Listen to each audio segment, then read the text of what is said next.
Hello, this is Worldwide Geography, a channel all about geography. Dubai Creek Tower, the first tower to reach a record-breaking height of 1,300 meters, is an architectural masterpiece designed to be the tallest man-made structure in the world. Yet 6 years after construction began, the tower consists only of the foundation. No work that has yet been done above the ground, and only a small part of the original master plan has been built. So what has happened? Has this 1,300 meters tall megaproject officially failed? Let's find out. While the Dubai Creek Tower is already massive on its own, it is part of something even bigger. The tower is the centerpiece of the Creek Harbour mega project, which is located on the banks of Dubai Creek, right next to a protected wildlife wetland with more than 450 species of animals. The Creek Harbour mega project is dedicated to the conservation of wildlife and harmony with the natural environment.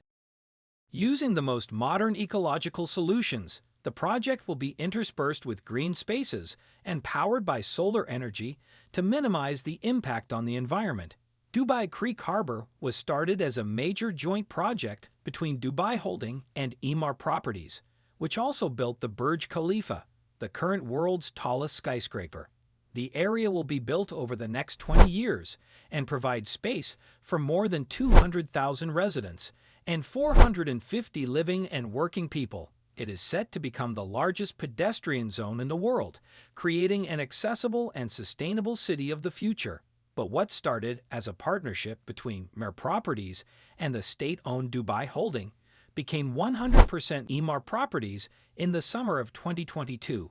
Emaar Properties bought out Dubai Holding for $2 billion and will now have full control over the development and future profit of 6 million estates, roughly the size of 2 New York Central Parks. When completed, the Creek Tower will be the centerpiece of the harbor and one of the most significant structures ever created. The design is based on the most advanced mathematical, technical, and physical methods known today. It is almost impossible to build a super tall tower in the shape of a desert lily flower to achieve this height. The tower is supported by a 110-kilometer array of steel cables that are also used to create visual effects. Together with a special glass facade, the Creek Tower will emit light both day and night, and it will be completely self-sufficient, with the help of solar energy and water conservation. The self-cleaning facade will use water from a sustainable cooling system. Water will be collected from the creek solar panels and hanging gardens. In addition, a shading system and wing doors will help to save even more energy. At the top, an oval bud will house 10 observation platforms, including the pinnacle room with a 360-degree view of the city. Yet of the 200 floors, only 20 will be usable, which means that the tower will not be classified as a skyscraper. The Creek Tower will primarily serve as a lavish art installation and inspiring tourist attraction, testifying to the architectural achievements of our time. While the exact height of the structure remains a secret, when construction started 6 years ago, it was hinted that the Creek Tower would be much more than 1 kilometer high. This was because another record-breaking building was expected to reach 1 kilometer, knocking Dubai's 828-meter Burj Khalifa out of first place. The Jeddah Tower in Saudi Arabia, construction of which had begun only 3 years earlier. It may seem nonsensical to chase the world's title of the tallest building until you look at the profit that the Burj Khalifa has brought to Dubai. 20 million more visitors to the city, and annual revenues equal to the $30 billion they spend every year. Inspiring record-breaking architecture is thus rightly seen as an economic strategy in the Middle East. Retaining the title of the tallest building in the world is economically and strategically important. The Creek Tower was to be opened at the Dubai 2020 Expo and herald a new era, just as the Eiffel Tower did at the Paris World's Fair in '89. But in 2018, after the foundation work was completed, everything came to a halt. And the strange thing is that this happened at the same time that the construction of the Jeddah Tower was halted. So currently, both projects have been on hold for many years. Could it be that Dubai is taking its time to see what happens with Jeddah Tower especially because they're not in danger of losing their title anytime soon? Or is it more likely that the global pandemic and recession have brought this mega project to an indefinite stop? The Jeddah Tower stopped at 300 meters after it was put on hold due to political intrigue that saw two key players imprisoned. After a few weeks, they were released from prison and construction resumed. But not for long. Just a few months later, the whole mega project was halted again due to labor issues with the contractor. The COVID pandemic then sealed construction indefinitely. But what about the Dubai Creek Tower?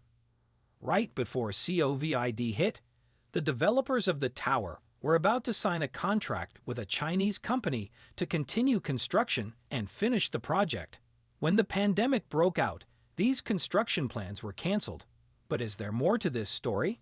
The tower slogan, inspired by the nation and designed for the world, underlines the great architectural ambition for which Dubai has become famous. Contrary to popular belief that Dubai owes its majestic success only to the discovery of oil, it was actually the government's tax-free policies and laws that allowed foreign investors to buy properties that made Dubai the architectural wonder what it is today. Oil was just a nudge in the right direction that made other investments possible. And until 2018, the United Arab Emirates was one of the last growing economies to be free of income tax. It was easy to do business thanks to the numerous free tax zones. But since January 2018, everything has changed. The United Arab Emirates introduced a value-added tax, and that was just the beginning.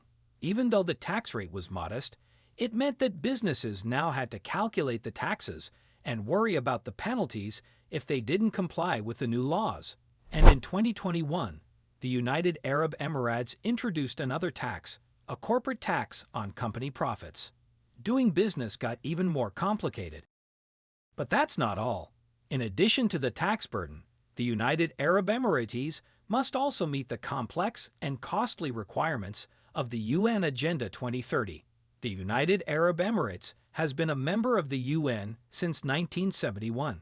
The 2030 Agenda for Sustainable Development was launched in 2015 at a UN summit in New York and aims to achieve green, sustainable, and smart growth that doesn't harm the climate or the environment. The commitment is to save the planet from destruction. But here's the trick: the new requirements are reset each year, not only on the basis of the envisaged timeframe, but also on the basis of new scientific research and recommendations. This means that the original $1 billion budget for the Dubai Creek Tower is now absolutely insufficient to complete the project under the current circumstances. Another major factor brought about by the pandemic and the global economic crisis is that more and more people have switched to telecommuting, leaving large office buildings empty. Emaar properties haven't sold nearly enough properties, and there's a massive oversupply of flats and offices in Dubai in general. So it doesn't seem like the right time to pursue another big business investment that is unlikely to pay off in the current circumstances.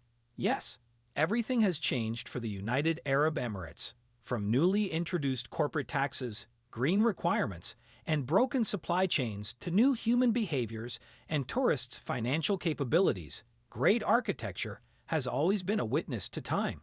So it's not surprising that everything our world has experienced globally in recent years is reflected in the Dubai Creek Tower, whose foundations are a hope for a new, glorious future that will hopefully be upon us.